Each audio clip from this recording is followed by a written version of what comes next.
Hi guys, in today's video I will be testing the new RotoBrush update. It is now version 4.0 and it is no longer called RotoBrush. Instead, we now have the Object Matte tool, which automatically detects and isolates objects in your footage, making the selection process faster and more accurate. If you prefer manual control like before, you still have that option with the quick selection tool. I have already tested this on more than 10 clips, and it worked about 95% accurately. This update is definitely worth it, and it is something I have been waiting for a long time.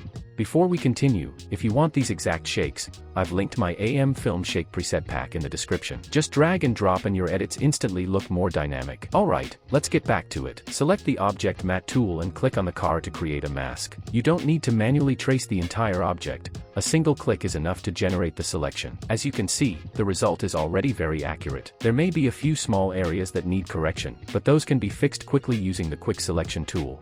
To remove unwanted areas, hold Alt and click on the parts you want to subtract. For example, here the mirror was not included, so we can add it manually.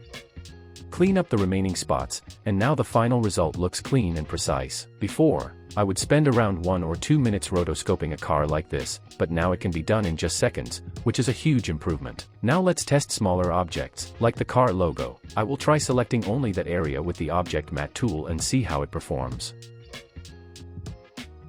And as you can see, the result is very accurate. I am really satisfied with it. On the left screen, we can see the final result, and it looks smooth and clean. Let me try the headlight as well. It did a great job here too. Let's test another area. This time it is not as precise, but that is not a problem. You can simply click the object multiple times until the selection improves and gives you a better result. On the left window, you can see how precise the results are. Now let me try the quick selection tool, just like we used the RotoBrush before, and select the headlight.